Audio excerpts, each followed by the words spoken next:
Dear God, please set aside anything we think we know about ourselves, about our disease, about the big book, the 12 steps, the program, the fellowship, the people in the fellowship, and all spiritual terms, especially you, God, so that we may have an open mind and a new experience with all these things. Please help us see the truth. We surrender this next hour to you. Your will, not ours, be done. Amen. So Reco12 is an organisation with the mission of learning and sharing the similarities of addiction of all kinds and gaining and sharing tools and hope from others who are walking a similar path. We come together from all places, faiths and backgrounds to gain tools and hope from others. Speakers from our past meetings have represented many fellowships, addictions and afflictions. We look forward to continuing to add to the diversity of speakers and backgrounds, and I hope you'll reach out if you think your experience, strength and hope will benefit this special community. Today's speaker is Greg, who'll be speaking for around 30 minutes or however long comfortable. We'll get him to share and then followed by questions and answers afterwards. If you've got any questions, feel free to pop it in the chat, or you can ask directly after. If you want to be anonymous, just pop it in the chat to myself and I can read them out. The Reco12 family of resources continues to grow and has more and more resources for the addict and the loved ones of those addicted. We've got all the recorded shares and other super exciting projects. We have the Big Book Roundtable discussion where they go line by line through the Big Book. There's also Noodle It Out with Nikki. All these resources can be found on the links I'll pop in the chat or in the show notes.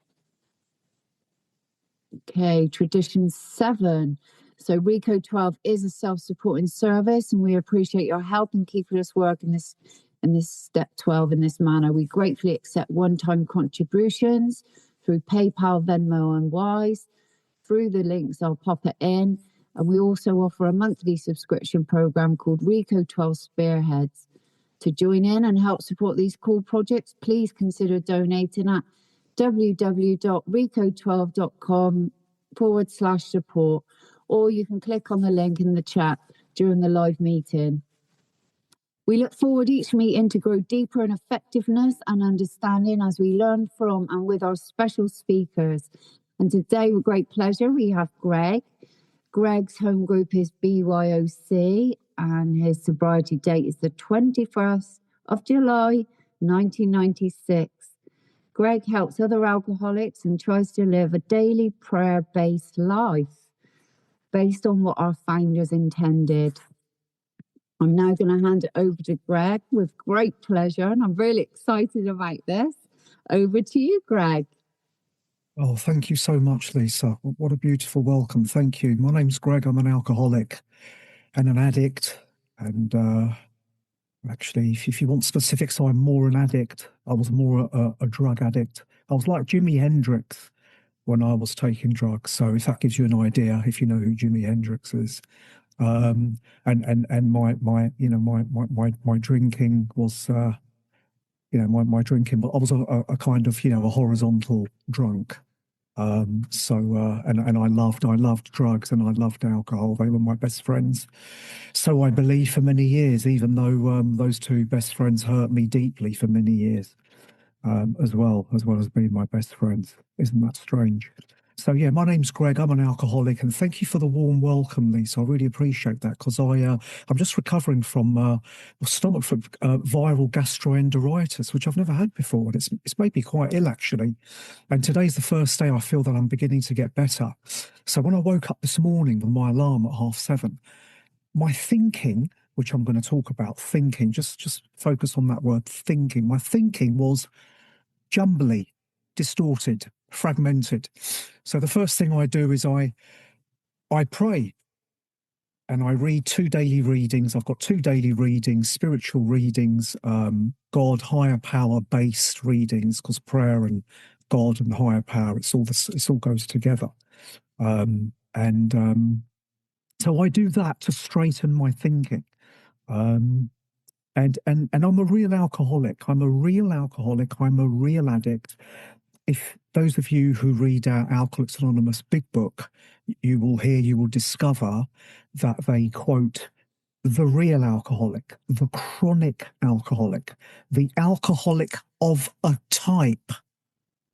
Of what type? Of a type with whom normal methods of treating an alcoholic don't work. They discovered that in the 20s and 30s. I'm not going to argue with that. The facts are in this book. This book is full of facts, actually. It's a cover-up. It's an AA big book, but it's a cover. You can get them on eBay for a tenner. But it's full of facts based on their experience, painful experience. I mean, you can imagine, there's no big book, there's no AA, 1930s. They suddenly discover by accident how one alcoholic who can't stop drinking helps another alcoholic who can't stop drinking to stop drinking for an hour, and then 2 hours, and then half a day and 24 hours. And they view that as a miracle, and so do I. Considering these guys, one of them was a doctor, one of them was a stockbroker, they've been to doctors, they've taken medications, they've had the counselling, they've had the psychotherapy, they've tried this, they've tried that, they've been in hospital as an inpatient, they've attended outpatient hospitals, nothing worked. Nothing worked. And Dr. Silkworth tells us that. When he's written in the doctor's opinion, he tells us that basically most real alcoholics or real addicts cannot be treated successfully medically. You see, I'm one of these people. I spent years going to doctors, going to my GP, as we have here in England, going to my doctor, I'm dying of drugs and alcohol. I'm trying to moderate it. I'm trying to cut down. I'm trying to not steal off my mum. I'm trying to not scream and shout. I'm trying to not smash furniture in my mum's house. I'm trying to behave well on the streets. But I can't. And the doctor always gave me, what do doctors give you? When you go to a doctor, any doctor, what are they going to give you? They're going to give you a prescription. They're going to give you medicine. What medicine? Whatever medicine they think is going to make you better. And I had lots and lots and lots and lots of medicine over the years. Did it make me better? Not it. It made me worse. Made me worse. Yeah. I had so much medicine, I got to know all the medicines. Some of my friends when I was younger used to call me a junior pharmacist because I got to know. I had a memory. I had a brain that I could learn things quickly. Not as quick today. But then I could learn things quickly. And I knew all the pills, all the drugs, what they did for you, what you should take, what you shouldn't take, what you should be careful of, what you shouldn't be careful of. I used drugs, pills, alcohol for nearly 20 years. And for most of those years, so I suffered horrendously in here. The reason I say I'm a real alcoholic, a real addict, a chronic alcoholic, is I've learned that. I didn't know that. With many years in AA, I didn't know that, you see.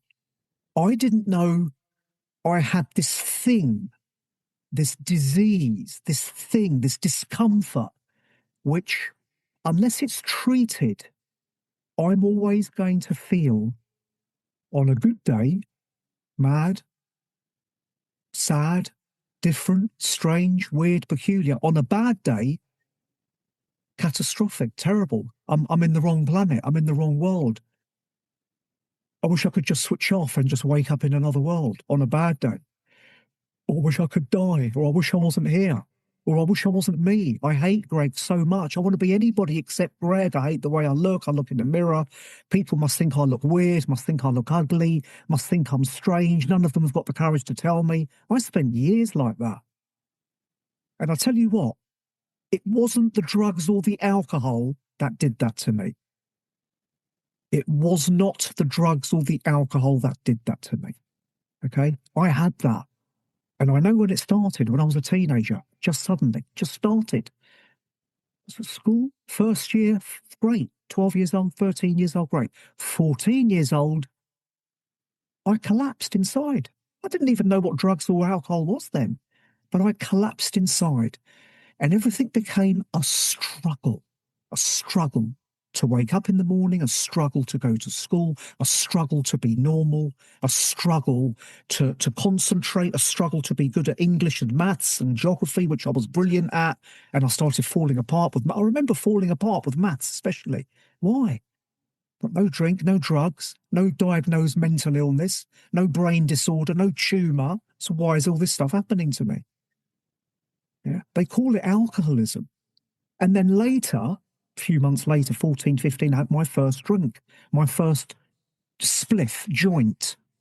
It's a cigarette made with tobacco and cannabis, or hashish, as I remember it. And when I had those things, I felt, well, maybe I'm not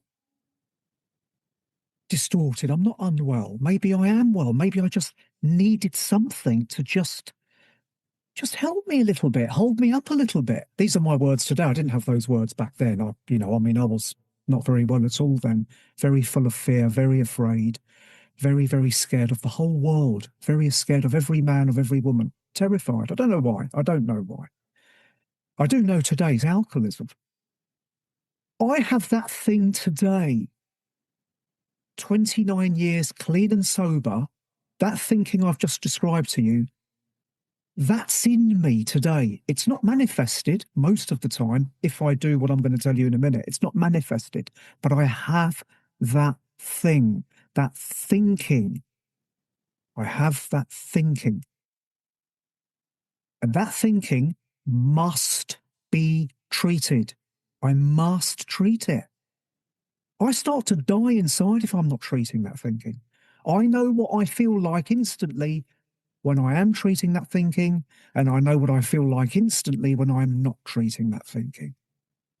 Yeah. I'm one of these addicts and alcoholics who just starts to melt inside, and I cannot brush it off. I cannot brush it off. The topic I chose today was without help, it is too much for us. So I want to go into what kind of help are they talking about in here? And it's a sentence in here. It's on page 59. And it says, without help, it is it. What is it? It is too much for us without help. So what kind of help and what is it? What is this it?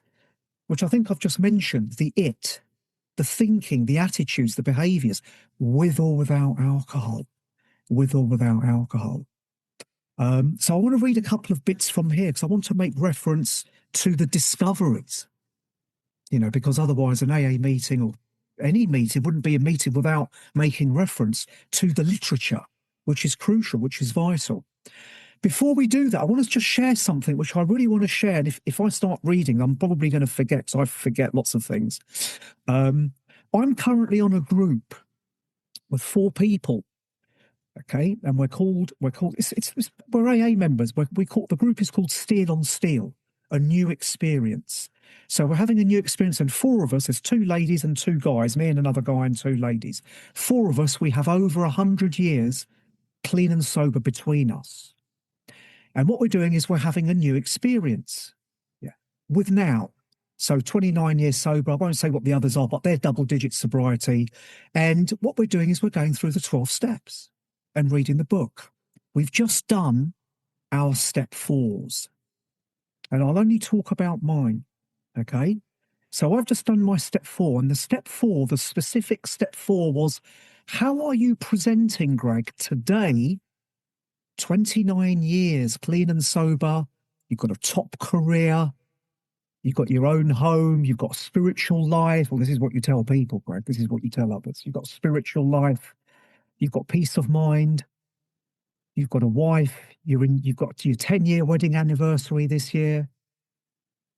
But Greg, on those moments, those funny moments, those shortcomings, how are you behaving behind closed doors when nobody can see you? What do you say?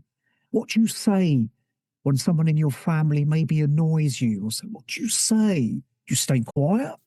Are you with the prayer all the time? Sometimes.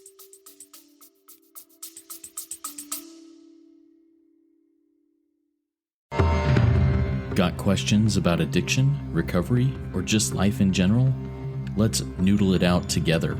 Grab your big book, a pen, a highlighter, and a notepad, and join Nikki M and me, Justin B, on Reco12 Noodle It Out with Nikki M.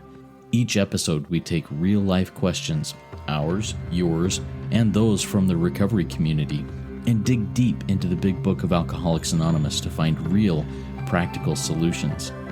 So, if you're ready to do the work and apply the solution, tune in to Noodle It Out with Nikki M, streaming now on your favorite podcast platform.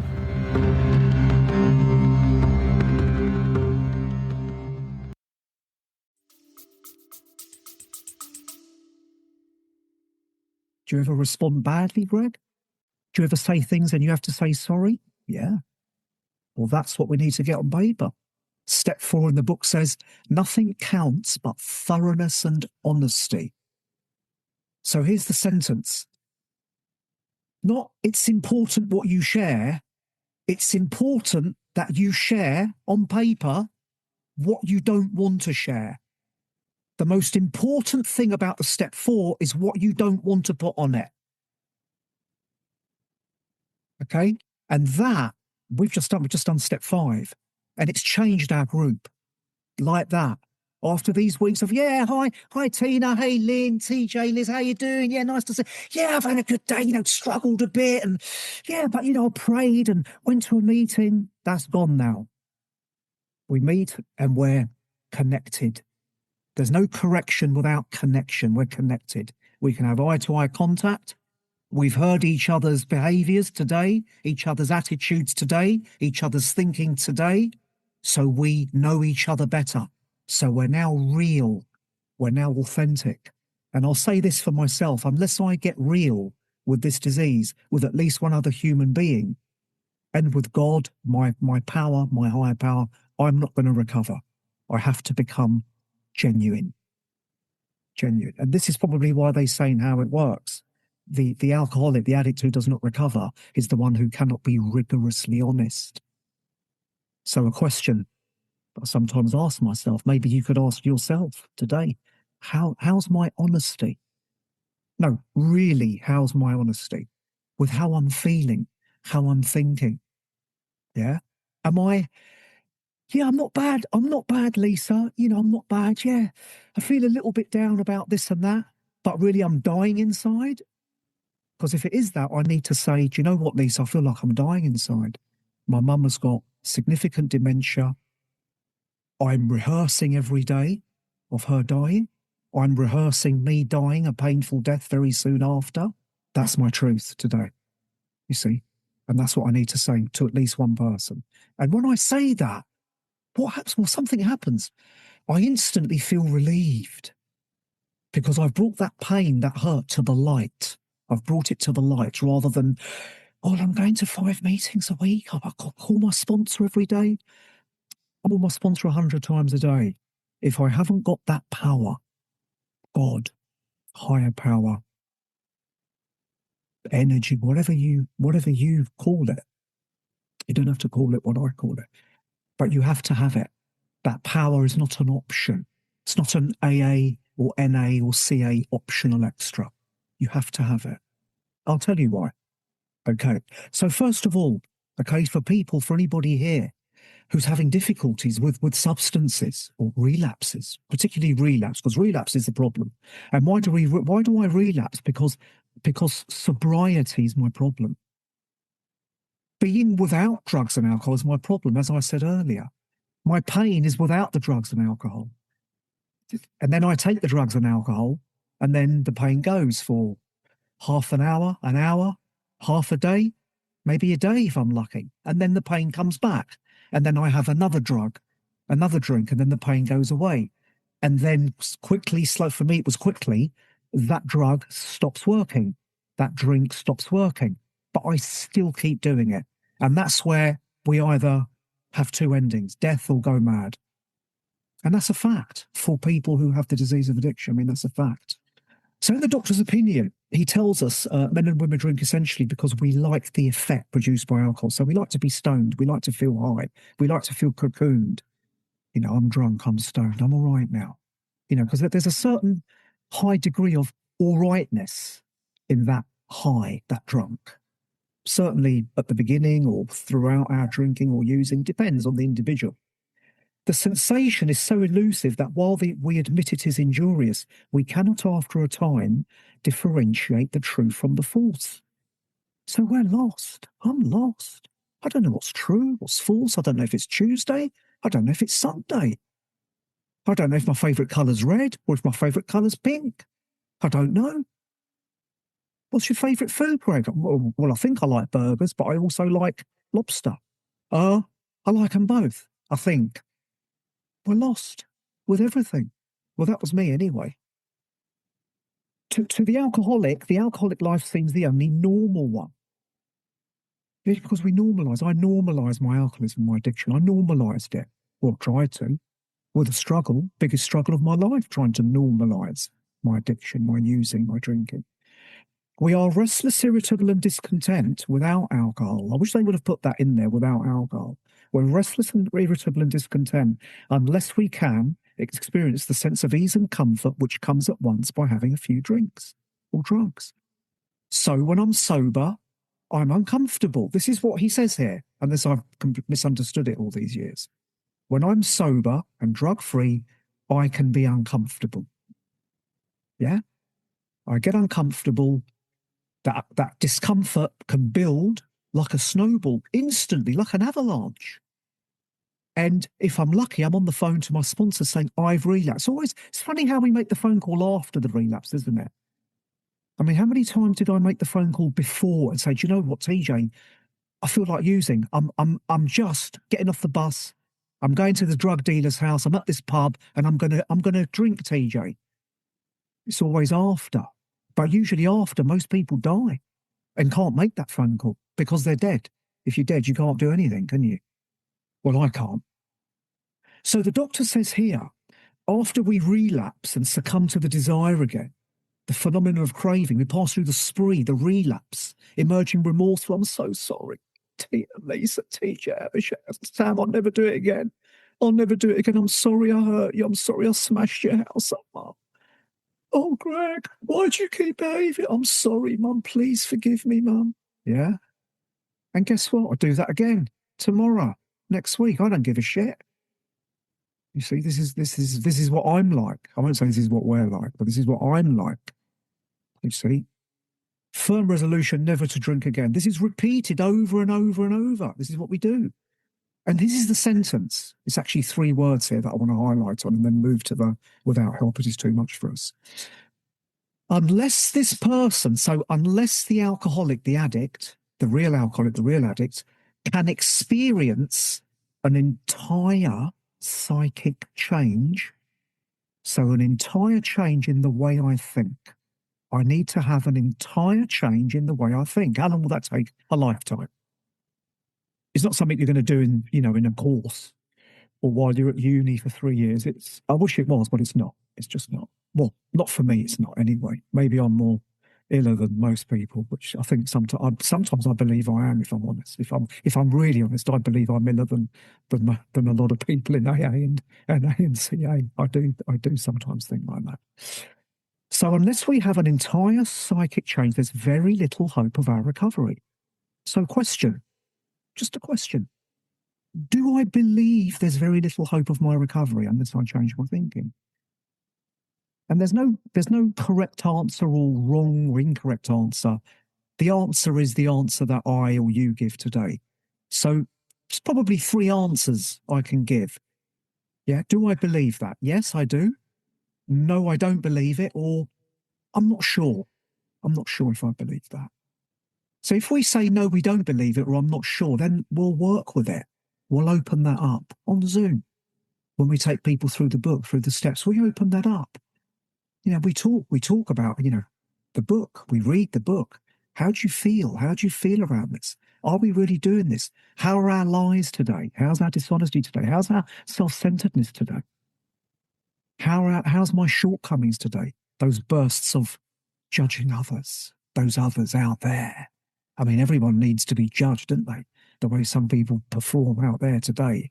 I mean, there's more bloody madness today than outside issue. You see, But I have to treat all that because that's the alcoholism. You see, the thinking problem. That's where an entire psychic change. So how do I change my thinking? Well, a good place to start is start by going through the 12 steps with a sponsor through the book. That's a good place to start to have the entire psychic change. Yeah? So go through the 12 steps. Start at step 1. And after step 1, do step 2. Yeah? Read the 3 chapters in here. Doctor's opinion. There is a solution. More about alcoholism. They're really the step 1 chapters. Bill's story as well. Yeah. Read his story. And then read step 2. We're agnostic for people who are agnostic. Read step 2. Yeah, read the agnostics. Read what they say about faith. What the people, because there was a mixed bunch. The first 100. There was those who, no, I'm not going to believe anything at all because, I did believe, or I've never believed, and it's never going to work. And there's all kinds of thinking around having a faith or a God or a higher power. There's all kinds of thinking and fears and apprehensions and beliefs there's lots of thoughts around that for different people. So we talk about that. Talk about it, and God willing, we arrive at a place where where we can find something individually personal to us, which is going to basically save us from dying. Save us from dying, because that's really what this is about. This is about life or death, this disease of addiction, of alcoholism. Okay, so entire psychic change. Okay, so let's go to page 59. So on page 59, they tell us how it works. And the first sentence there is, rarely have we seen a person fail who has thoroughly followed our path. So I look at that, and my sponsors taught me, he says, Greg, what was the path? When they wrote this, there was no big book. There was no 12 steps. What was the path? What was the path? And, when he first asked me that, I said, well, I'm not sure.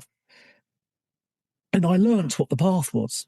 And the path was helping others, finding people to help. On a meeting like now, yeah? Putting my number in a chat, hi, I'm available to help, 12 steps on Zoom. So, you can live in Newcastle, or you can live in, Beijing or Nairobi, and we can meet on Zoom. It doesn't matter. That's the beauty of now since the pandemic. And we'll go through the book. And we'll help each other. You'll help me the same as I help, because I need help. I don't not need help because I haven't had a drug for 29 years. I need more help today in here than I did when I was 1 or 2 years clean and sober, if I'm honest. Yeah. I mean, that's just how it is. I don't know why. It's just how it is. So rarely have we seen a person fail who's thoroughly followed our path. Helping others, prayer. Helping others, prayer. Start praying. Start helping others. Ask myself every day, am I helping at least one man today? Am I just calling, leave a message? Anything, something. Something is better than nothing. Help somebody. Oh, hi Lisa, hi Tina, it's Greg. How you doing? Just leaving you a recorded message. Just say, how are you? How's your thinking today? How you doing? Do you fancy a chat? If you're free after work, or let me know and we'll have a chat. If you want to meet on Zoom and we can read step 3 together, we can read step 11 together. Yeah? Let me know. But yeah, have a peaceful day. I do that to different people. Yeah, I'll put my number in the chat after this. I do that. Yeah, and people do it to me as well. Hey, Greg, how's your thinking? How's your head, Greg? Oh no, he's asked me how my head is. But ask me anything, but don't ask me how my head is. Do you know what I mean? So, so they talk here about the people who don't recover. They tell us who won't recover. The people who can't be honest, who can't become rigorously honest. How's my honesty today? Am I willing to become rigorously honest? Because I need to become honest to recover from the disease I have. Simple, isn't it? Okay? So remember, we deal with alcohol. Cunning, baffling, powerful. Yeah?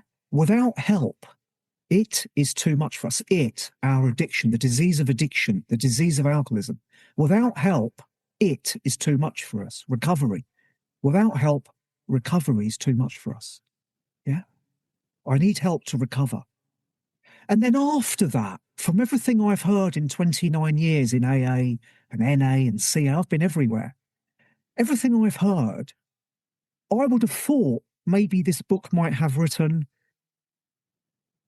go to 5 meetings a week, go to 90 meetings in 90 days, put the chairs out, become a literature secretary, get a GSR position. All of that is essential. It's essential. But it's not fundamental.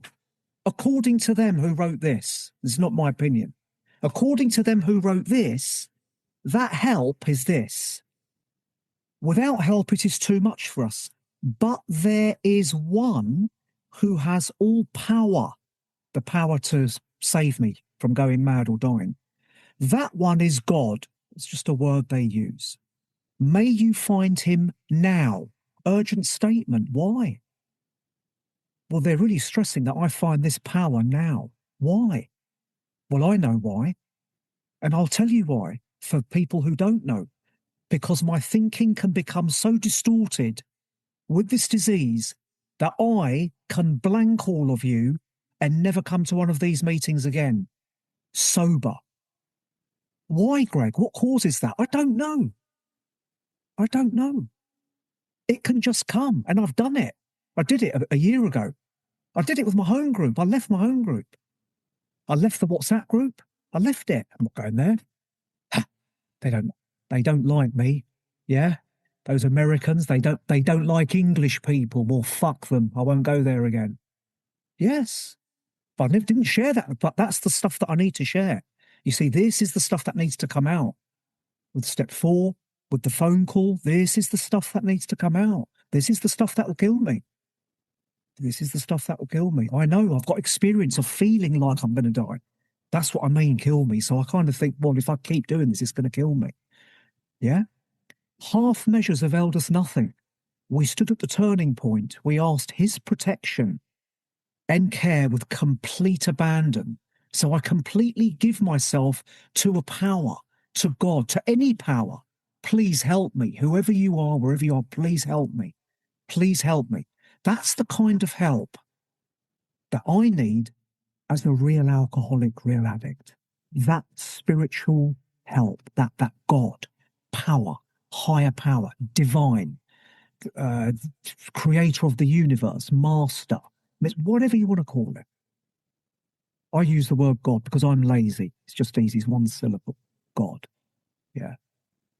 And every day I wake up and I say, dear God, I surrender myself to you. Dear God, remove the thought in my head that one day maybe I can, have a little drink, or remove that, God. Please, God, help me to behave well today. Help me to behave well. Help me to have good attitudes. Yeah. Help me to be a good, decent gentleman today. Help me to be helpful to other people. Help me to message, to message DJ, Avishek, say, hey guys, how are you doing? What's happening? Talk to me. Are you doing this? Help me to challenge them with love. Help them to challenge me with love. Help us to help each other. And please, God, guide me. Please guide me through this day. That's what I do every day and throughout the day. That's what I do. And I do that because it makes me feel better. And I want to feel good. Remember our drug days. You want to feel good. Your drinking days. You want to feel good. You want to feel good now? Follow this. Follow this. Just follow this. Really. My share should have just been 3 words. Follow the book. Thanks for listening, guys. That's what my share should have been. 3 words. Just follow the book. Sometimes I get tired of, going into depth of this, and, sometimes you feel hard, a lot of people maybe not listening or not interested. And that's the disease. Again, the disease. The disease is I'm not interested in listening to this. I'm interested in listening to anything else, a new car, a new boyfriend, a new girlfriend, a new house, winning the lottery. I'm interested in that. Holiday to the Maldives. Yeah. But I can have a disinterest with the thing that's going to save my life. So every day I try to treat that with prayer and with helping others and with sponsoring people as well. So thanks for listening, guys. And I hope I've helped at least one of you. And it'd be lovely to hear you now. Thank you so much. Thank you, Lisa. Thank you for asking me. Thank you, Greg. Do you know what? And I found that very interesting. Yeah, I could listen to you for hours, actually.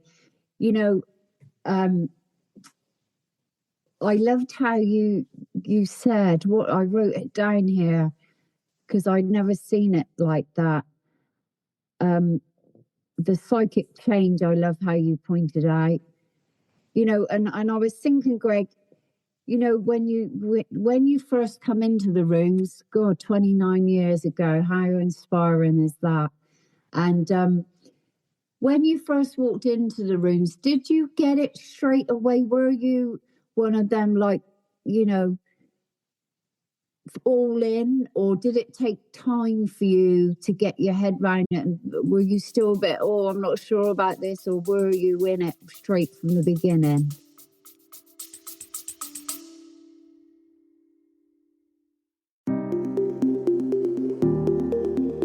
Hey Spearheads, if you're looking to dive deeper into the big book of Alcoholics Anonymous with people who live the solution, then you won't want to miss Reco12 Big Book Roundtable.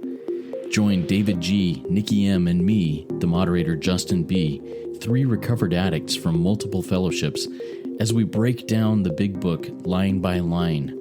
In each 30-minute episode, we share our experience, strength, and hope in a real, raw, and practical roundtable discussion. So, if you are ready to learn and apply what you learn, tune in to Reco12 Big Book Roundtable on your favorite podcast platform.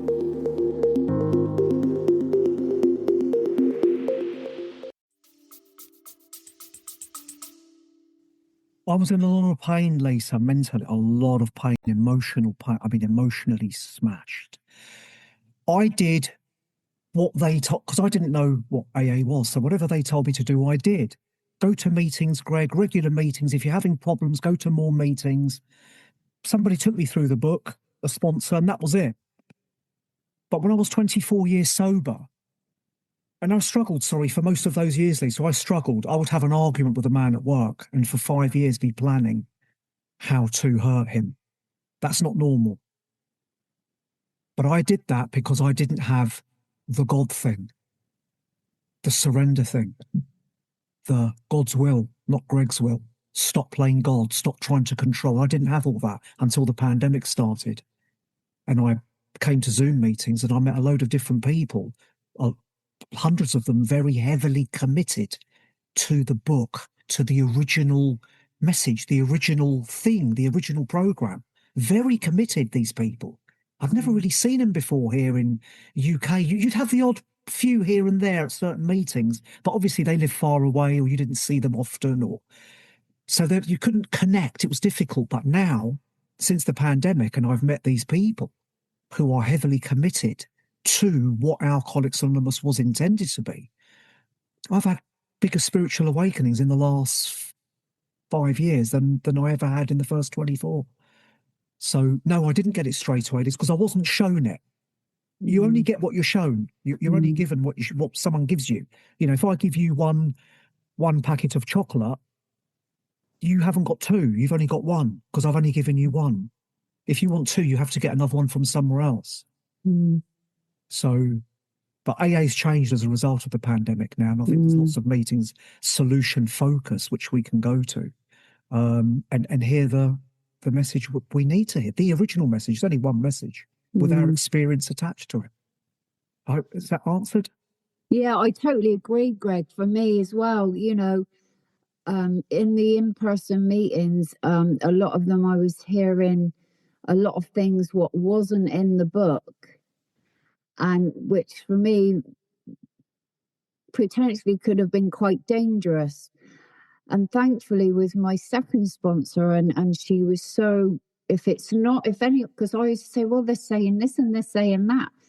And she says, if it's not in the book, then don't listen to it. Yeah. Because there has been a lot of myths and different sayings along what's been, you know, took along the lines, I suppose, over the years. And, you know, and it's become just as a thing that they think that it's true. And like misconceptions, I guess. And like you, for Zoom, it really opened my eyes, and I've learned more by, I guess it's just having the option of more variety and having the selection of hearing different people's point of views, Facebook, and the God conception really opened my eyes with Zoom. Really did. And that's what I was going to say, to ask you too, Greg, with the God thing. Did you, for me, as soon as I heard that 3-letter word God, because of my programming through my upbringing, I was like, oh, Bible bashers, it's what they all say about AA. Did you have a problem with the connection with God when you first come in, or has it changed throughout the years, or how's that panned out for you, Greg, so far? Right. A key sentence, and this has been my sentence since day one. I only went to this thing, this power, this God, when I was in trouble, when I was hurting.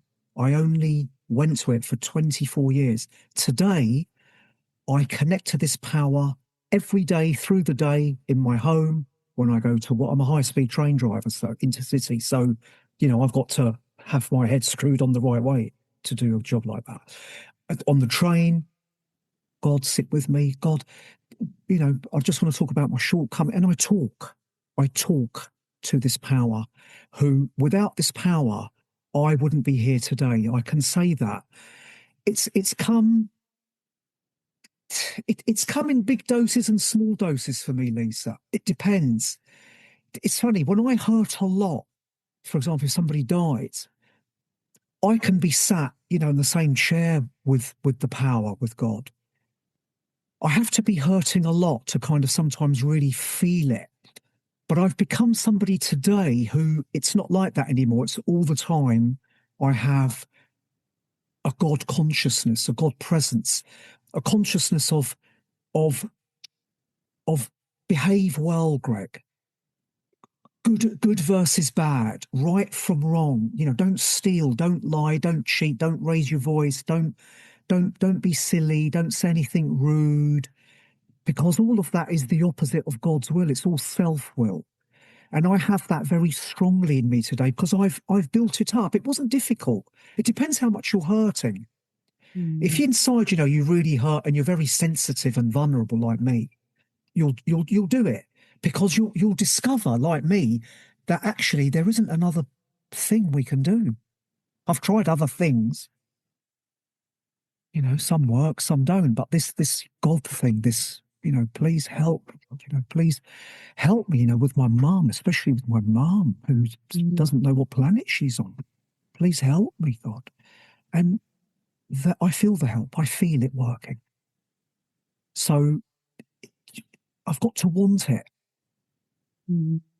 I've got to feel that aloneness, Lisa. Alone. I'm alone. Yes, I've talked to 5 people today, but I still feel so alone. Pray, Greg. Sit with God. Leave that phone alone. Leave that phone alone. Sit with God. Dear God, please help me. God, I want to cry. God, I feel that. Just do that. And that really helps me. Really help the quiet time, the meditations. I listen to lots of meditations, prayers, and different things I listen to. Anything which will help me to grow spiritually, help me to become calmer, more serene, more tranquil, more peaceful, more understanding, more accommodating of other people which I find hard to accommodate, things like that. Just keep praying. Pray to anything, and name it whatever you want to name it, as long as you have that something.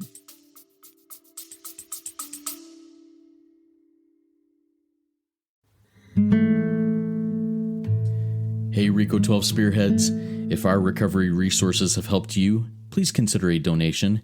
Your financial support, as well as your word-of-mouth support, keeps Reco12 running and reaching the man who is still sick. Donate today at reco12.com/support, or check the show notes for PayPal and Venmo links. Every contribution helps carry the message. Thanks for being a Reco12 Spearhead.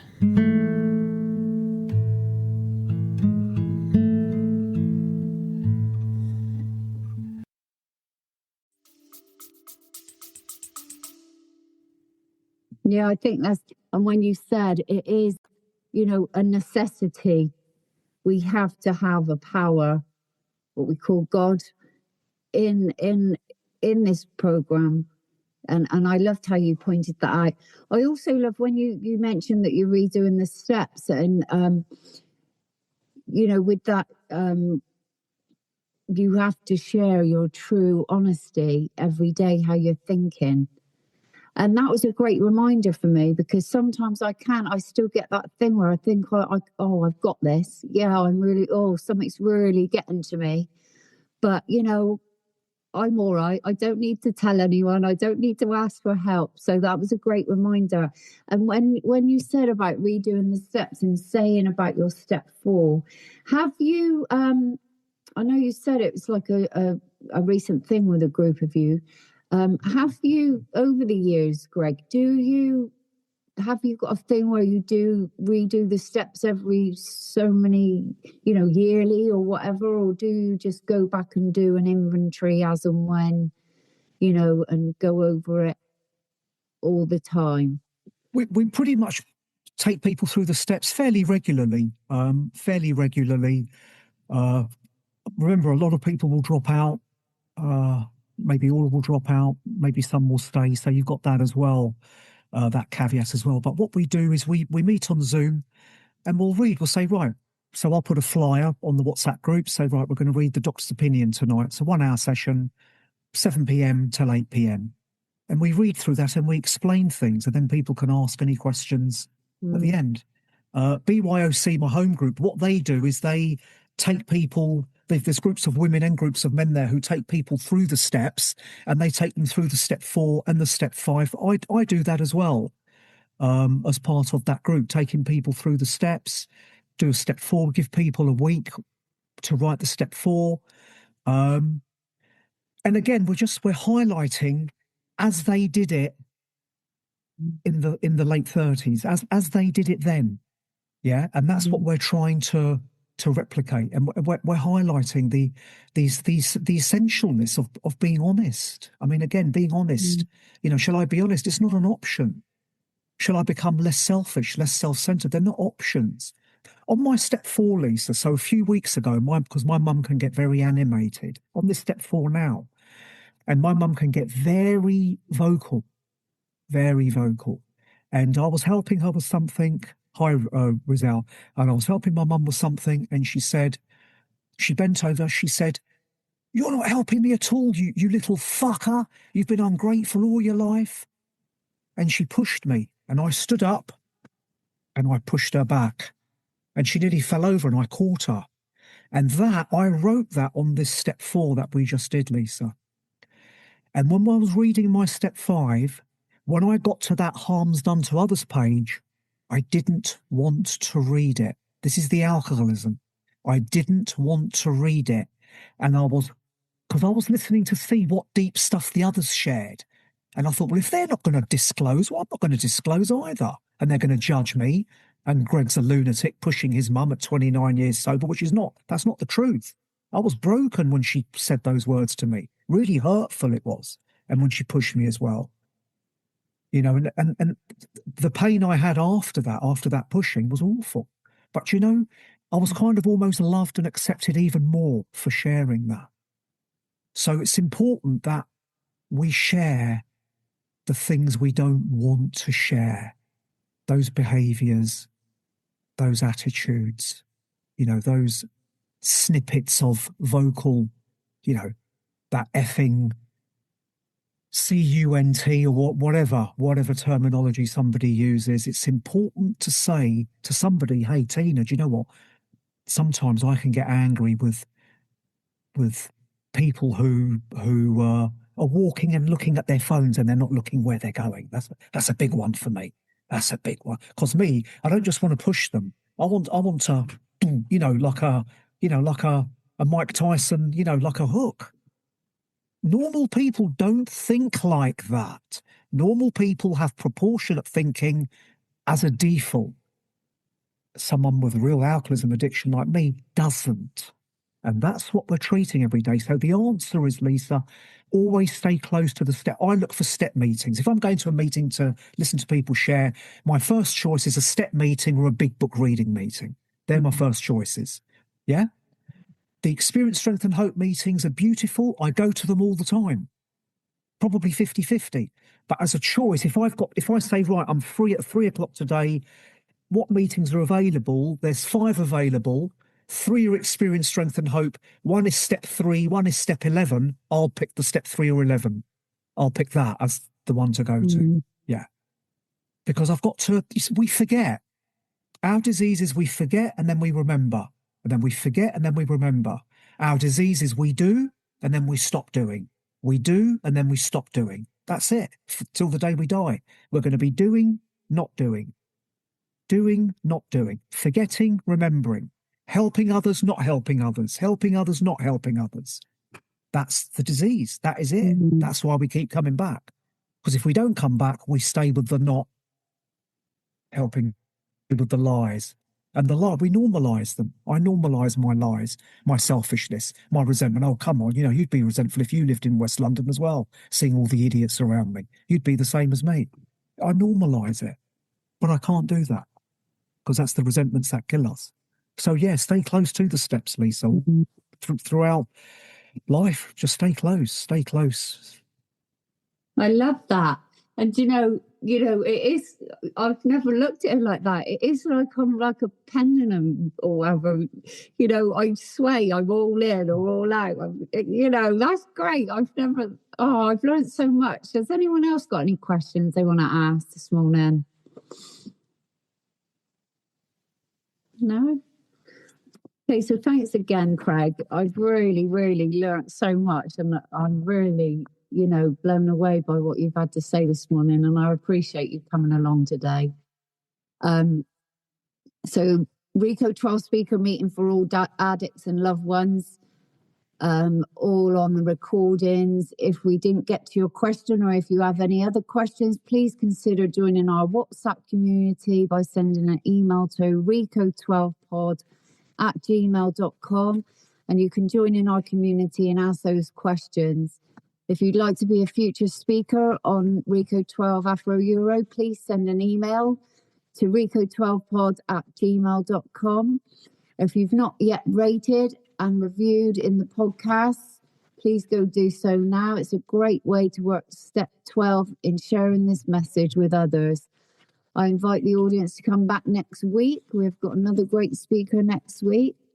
So now let's get to the rest of our day. And Greg, if you could do one last bit of service and with a prayer to lead us out of your choice, that would be great. Okay. Thank you. This is Thomas Merton again. Recently was introduced to this stuff by a few brothers and sisters in our fellowship. Dear God, I have no idea where I am going. I do not see the road ahead of me. I cannot know for certain where it will end. Neither do I really know myself. And the fact that I think I'm doing your will doesn't mean that I am doing your will. But I believe that the desire to please you does in fact please you. And I hope I have that desire in everything that I'm doing. And I know that if I do this, you will lead me by the right road, although I may not even know. Therefore, I will trust you always, though I may sometimes seem to be lost, and I may sometimes be in the shadow of death. I will not be afraid. You are forever with me, and you will never leave me to face my perils alone. Amen. Thanks, everyone. Beautiful. So there is one who has all power. That one is God. May you find God now. Stick and stay, guys. And when you do, come all the way in, sit all the way down. Let's trudge this road of happy destiny together. Work it, you are worth it.